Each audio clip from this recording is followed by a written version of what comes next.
여러분 안녕하세요. 이 시간에는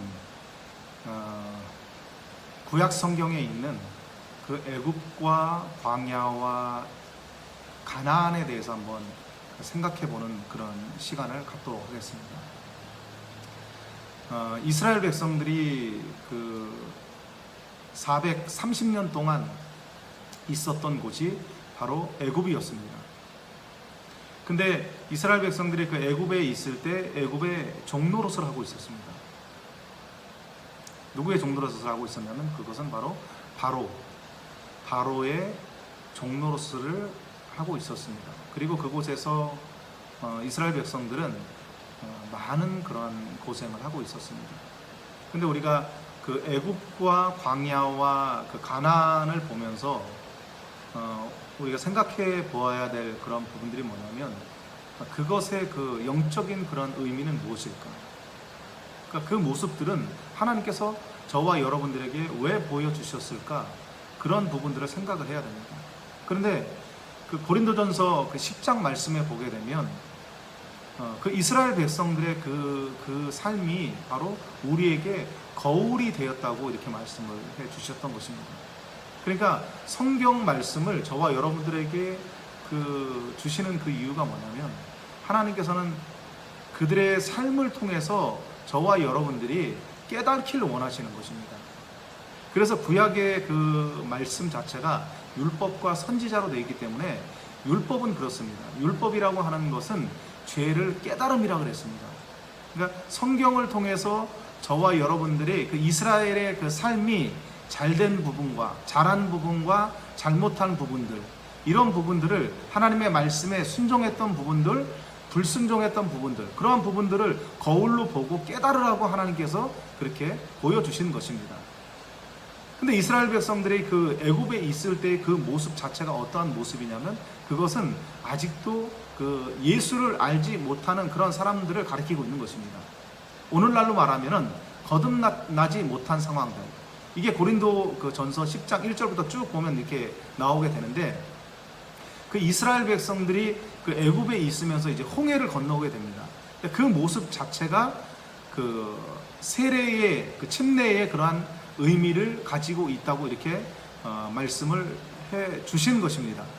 그러니까 그것은 뭐냐면 그러니까 저와 여러분들도 예수를 믿기 이전에, 그러니까 세례받기 이전에 삶 자체가 어떠한 삶이었냐면 바로 그 바로의 종, 그것은 바로 마귀의 종노릇하고 있었다라고 하는 것입니다. 그게 바로 에베소서 2장 2절의 그 말씀인 것입니다. 이 세상에 공중 권세 잡은 자의 지배를 받고 살아갔던 삶이 저와 여러분들의 삶이었던 것입니다. 그것이 바로 세상에 종노릇하고 있었던 삶이라고 말하고 있는 것입니다.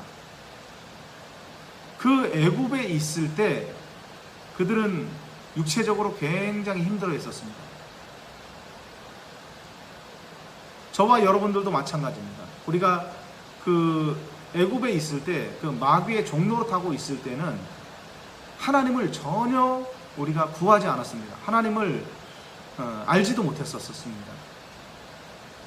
그러나 하나님은 그렇습니다. 하나님은 하나님의 백성들을 돌보시길 원하십니다. 하나님의 백성들을 찾길 원하십니다. 그래서 모세를 그 이스라엘 백성들에게 보내셨던 것처럼 저와 여러분들에게도 복음의 파수꾼을 보내신 것입니다. 그래서 복음을 듣게 하시고 그 복음을 듣고 복음을 영접하게 하셔서 그 애굽에서 나오길 원하시는 것입니다.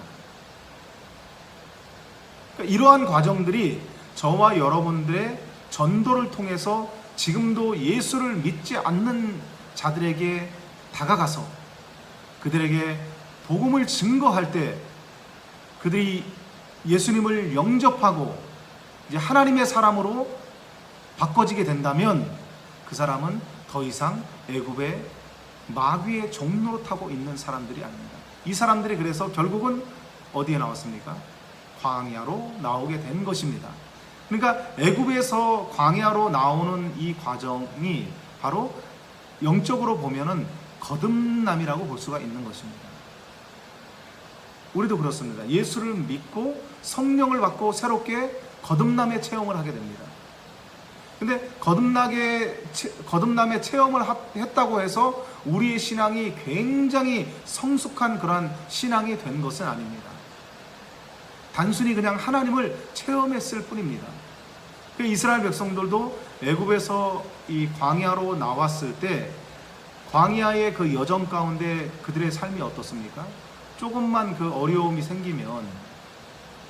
문제가 생기면 누구를 원망합니까? 지도자 모세를 원망을 합니다. 그러니까 지도자의 반열에 있는 사람들은 그 사람들을 거느리고 있는 상황이기 때문에 밑에 사람들이 언제든지 원망과 불평을 할 수가 있는 것입니다. 근데 모세는 특징이 뭐냐면, 모세는 그 이스라엘 백성들이 원망하고 불평할 때마다 하나님께 기도했습니다. 그래, 모세는 기도의 사람이었습니다. 그러니까 기도하니까 어떻게 합니까? 하나님께서 가르쳐 주십니다. 그 어려운 문제를 해결할 수 있는 방법을 모세에게 구체적으로 알려주십니다. 반석을 쳐라 하니까 반석을 치니까 물이 나왔습니다. 이것은 정말 그 어려운 문제가 생기고 원망 불평이 나올 때 지도자의 입장에서는 항상 하나님께 기도를 해야 된다라고 하는 것입니다. 그러나 지도자가 하나님께 기도하지 않고 자기의 방법으로 끌고 나가려고 한다면 이 사람은 참된 지도자가 될 수가 없는 것입니다. 지도자는 항상 하나님의 음성에 귀를 기울이고 있어야 됩니다. 왜 우리가 날마다 하나님께 기도를 합니까? 그것은 하나님의 방법을 사용을 해야 되기 때문에 하나님의 음성에 귀를 기울이기 위해서 우리가 기도를 하는 것입니다. 기도하면 하나님께서 지혜를 주십니다. 하나님께서 가르쳐 주십니다.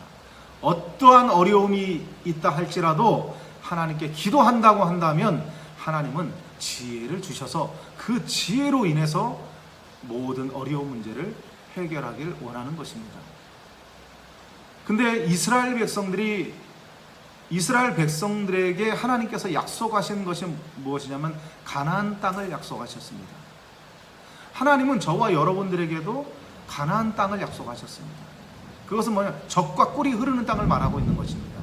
오늘날로 말하면 하나님께서 우리에게 영육간의 그러한 하나님의 축복을 우리에게 허락하고 계신 것입니다.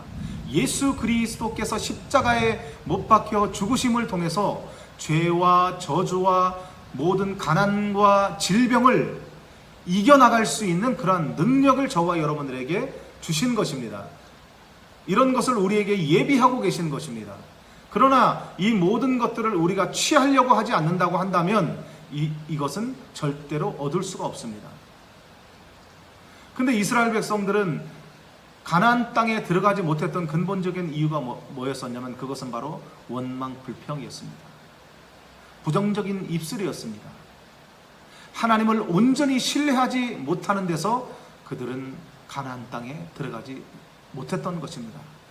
12명의 정탐꾼이 가나안 땅에 들어갔을 때 여호수아 갈렙은 긍정적인 대답을 했습니다.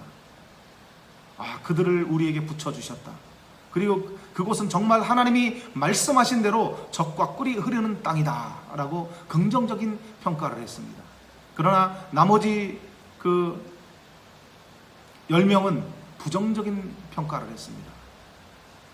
그곳에 있는 사람들은 아낙 자손으로서 우리보다도 더 장대한 사람들이다. 우리는 그들에게 상대도 되지 못한다. 우리는 그곳을 점령하지 못한다. 하나님은 점령한다고 했는데, 하나님은 주신다고 했는데 그들의 입술은 점령할 수 없다고 부정적인 입술을 사용하게 된 것입니다. 하나님은요 항상 그렇습니다. 하나님은 하나님이 사용하시는 사람들은 긍정적인 사람을 사용하시는 것입니다. 부정적인 입술을 사용하는 사람들은 절대로 그 사람들은 쓰지 못합니다. 부정적인 입술을 사용하는 사람들은 가나안 땅에 들어가지 못합니다. 부정적인 입술을 사용하는 사람들은 하나님의 영육간의 축복을 받지 못하는 것입니다. 그래서 우리가 정말 하나님 앞에 고쳐야 될 부분들이 뭐냐면 부정적인 요소인 것입니다.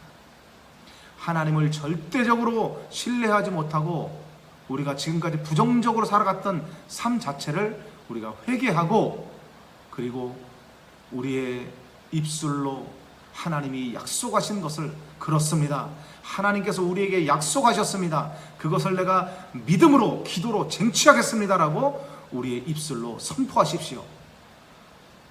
그러면 하나님께서 저와 여러분들에게 이 가나안 땅에 젖과 꿀이 흐르는 그런 놀라운 그런 천국의 삶을 누릴 수 있게 해 주실 줄 믿습니다.